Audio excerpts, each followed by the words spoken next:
اس لیے مجھے اور آپ کو اپنی محبت کو منظم کرنا چاہیے، اور جن سے ہم پیار کرتے ہیں، جن سے محبت کا ربط اور الفت کا رشتہ قائم کیے ہوئے ہیں، ان کی ہر ادا کو حرز جاں بنانا چاہیے۔ محب کے لیے تو محبوب کے حکم کی احتیاج بھی نہیں ہوتی کہ محبوب حکم کرے تو پھر وہ عمل پیرا ہو۔ محب کی حساسیت یہ ہوتی ہے کہ وہ محبوب کی منشا کو پا لیتا ہے کہ محبوب کی محبت متقاضی کس چیز کی ہے۔ مدینہ المنورہ کی ایک گلی سے حضور علیہ السلام گزر رہے تھے کہ ایک مکان بن رہا تھا، اور اس کا طرز تعمیر ایسا تھا کہ جو حضور پسند نہیں کرتے تھے۔ گزرتے ہوئے رکے اور پوچھا یہ مکان کس کا ہے؟ کہا فلاں صحابی کا۔ کچھ نہیں کہا، گزر گئے۔ جس شخص کا مکان تھا اس سے وہ شخص ملا جس نے حضور سے یہ بات سنی اور کہا کہ حضور علیہ السلام گزرے تھے، تیرے مکان کو دیکھا تھا، چہرے پہ پسندیدگی کے آثار نمودار نہیں ہوئے، شاید حضور نے پسند نہیں کیا۔ 2-4 دن کے بعد حضور علیہ السلام کا دوبارہ گزر ہوا تو ملبہ پڑا ہوا تھا، مٹی کا ڈھیر تھا۔ تو فرمایا اسے بلاؤ۔ بلایا گیا، کہا میں گزرا تھا، تیرا مکان دیکھا تھا اور آج ملبے کا ڈھیر دکھائی دے رہا ہے۔ عرض کی حضور میں نے گرا دیا ہے۔ فرمایا کیوں؟ عرض کی سنا تھا آپ کو پسند نہیں۔ میں اور آپ سر سے لے کر پاؤں تک دیکھیں ہمارا کیا کیا حضور کو پسند نہیں۔ اپنے رویے، طرز زندگی، انداز معاشرت، نجی زندگی، سیاسی زندگی، کاروبار، رشتہ داریوں کے ساتھ معاملت، میں اور آپ اپنے آپ کو دیکھیں ہمارا کیا کیا حضور کو پسند نہیں۔ محمد دی زیارت محمد دے رنگ وچ، اے ٹھگ بازیاں جانے پیارا محمد صلی اللہ علیہ وآلہ وسلم۔ چوں بنا میں مصطفیٰ خانم درود، از خجالت آب می گردد وجود، عشق می گوید کہ محکوم غیر، سینائے تو از بتا مانند دیر، تا نداری از محمد رنگ و بو، بر زبان خود میالا نام او۔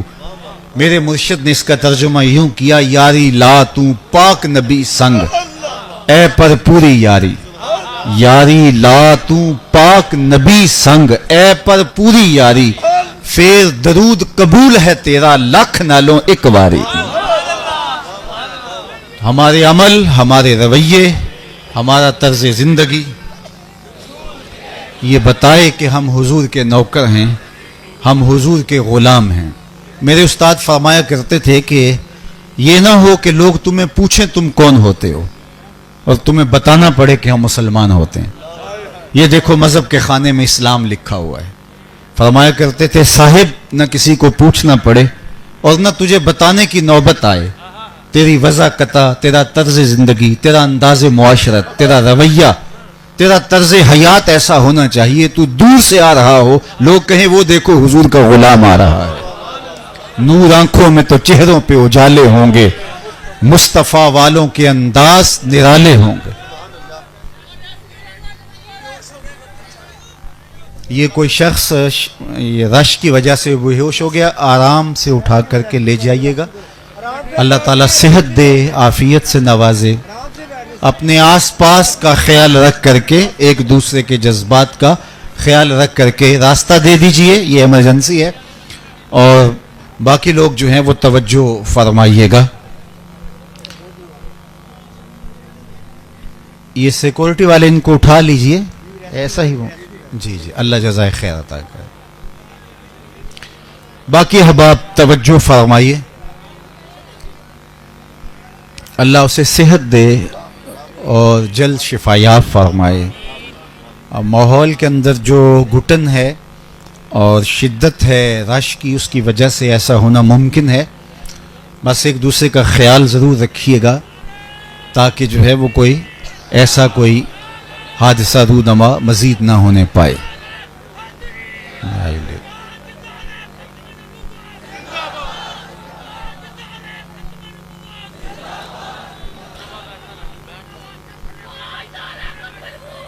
दावत। अहबाब तशरीफ रखिएगा, तशरीफ रखिएगा, आराम से तशरीफ रखिएगा।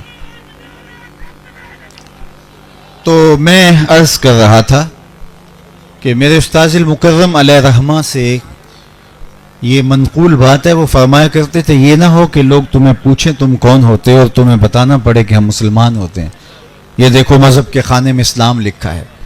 तो फरमाया करते थे साहिब किसी को पूछना ना पड़े और तुम्हें बताने की नौबत भी ना आए, तुम्हारी वज़ाकता, तुम्हारा तर्ज ज़िंदगी, अंदाज़ मुआशरत, तुम्हारी ज़िंदगी गुजारने का तरीका और सलीका इतना दिलावेज होना चाहिए कि तुम दूर से चले आ रहे हो, लोग कहें वो देखो हुजूर का गुलाम आ रहा है। और मैं इसमें एक और बात का भी इजाफा करता हूँ, और वो ये कि तुम दूर से जब चले आ रहे हो तो पता चले हुजूर का गुलाम है, लेकिन जब तुम किसी के नेड़े आओ तो फिर भी पता चले हुजूर का गुलाम है। ये नहीं है कि किसी के नेड़े हो तो पता चले कि ये दूर दूर से तो आशिक रसूल लगता था, करीब आया तो कुछ और निकला।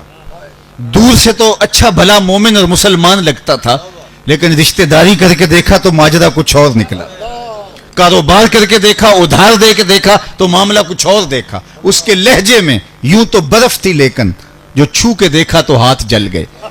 ये नहीं कि दूर दूर से हम अच्छे अच्छे और भले भले मुसलमान दिखाई दें, लेकिन रिश्तेदारियों में, मुआमलत में, कारोबार में हम अंदर से बहुत कोड़े हों। इश्क रसूल का तकाजा यह है कि हमारा अंदर उजला हुआ हो, सुथरा हो, पाकीज़ा हो, नजीफ हो, हमारे रवैये दिल आवेज हो, तर्ज जिंदगी खूबसूरत हो। तो उसने कहा हुजूर सुना था आपको पसंद नहीं है। अल्लाह अकबर। तो मोहब्बत तो महबूब की मंशा पा जाती है, और हुक्म तो बहुत बड़ी बात होती है, हुक्म के लिए तो जाने वार देते हैं।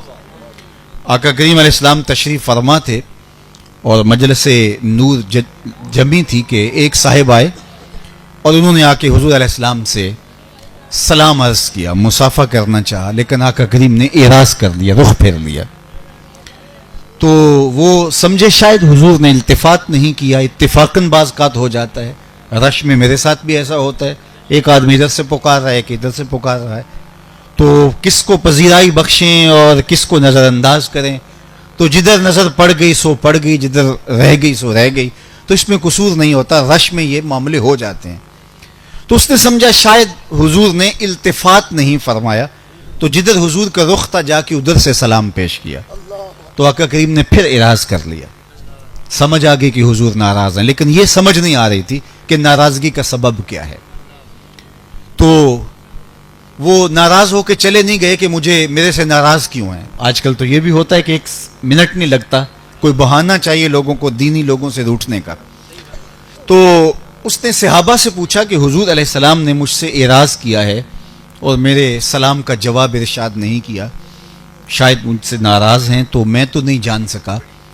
आप बता सकते हैं कि नाराजगी का सबब क्या हो सकता है? मैं एक लंबे सफर पर एक मुद्दत के बाद वापस आया हूं, तो मैं कुछ अंदाजा नहीं रखता। तो उन्होंने कहा हाँ, ये तूने सोने की जो अंगूठी पहन रखी है, इसको हुजूर अलैहिस्सलाम हराम कर चुके हैं। इन्न ज़हबा वल फिद्दता हरामुन लिज़कूर उम्मती। सोना चांदी उम्मत के मर्दों के लिए हराम किया गया। ये औरतों का जेवर है, गहना है औरतों का, औरतें पहन सकती हैं, मर्दों के लिए जायज़ नहीं है। तो खामखा का गुनाह अपने ज़िम्मे लेने वाली बात है। इसको आतिशे दोज़ख का अंगारा करार दिया हुजूर ने। तो तेरे हाथ में ये सोने की अंगूठी है, इस वजह से शायद हुजूर ने एराज किया हो। तो वो आगे बढ़ा और अंगूठी उतार करके हुजूर को पेश करते हुए कहा हुजूर इससे इस वजह से नाराज हैं, ये रही। तो आका करीम ने वो अंगूठी पकड़ी और यूं एक जानब फेंक दी। नाराजगी की वजह यही थी। बैठ गया, मजलिस हुई, आका करीम की नूर नूर बातें सुनी, गुफ्तगू का नूर रूहों में जज्ब करता रहा। जब मजलिस इख्तिताम को पहुंची, लोग वापस पलटने लगे, तो ये भी वापस होने लगा।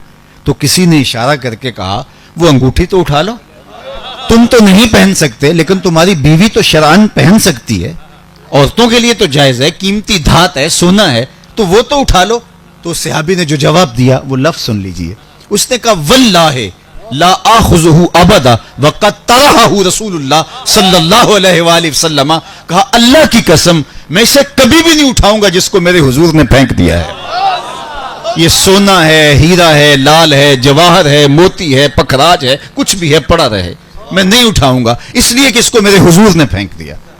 میں اور آپ سر سے لے کر پاؤں تک دیکھیں، کوئی ایسی چیز تو نہیں ہم پکڑے ہوئے جس کو حضور نے پھینک دیا ہو، کوئی ایسی عادت تو نہیں تھامے ہوئے جس کو حضور نے پھینک دیا ہو، کچھ ایسا رویہ تو نہیں اپنائے ہوئے جس کو میرے حضور نے پھینک دیا ہو، کوئی ایسا کاروبار تو نہیں کر رہے جس کو میرے حضور نے پھینک دیا ہو، کوئی ایسا انداز تکلم تو نہیں اختیار کیے ہوئے جس کو میرے حضور نے پھینک دیا ہو۔ تو میں اور آپ سر سے لے کر پاؤں تک دیکھیں کہ ہمارا کوئی رویہ حضور کے بتائے ہوئے طریقوں سے ہٹ کر نہ ہو۔ ان کی محبت کا تقاضا یہ ہے کہ ان کا خلق ہماری روحوں میں اتر جائے، ان کی محبت کا تقاضا یہ ہے کہ ان کا پیار ہمارے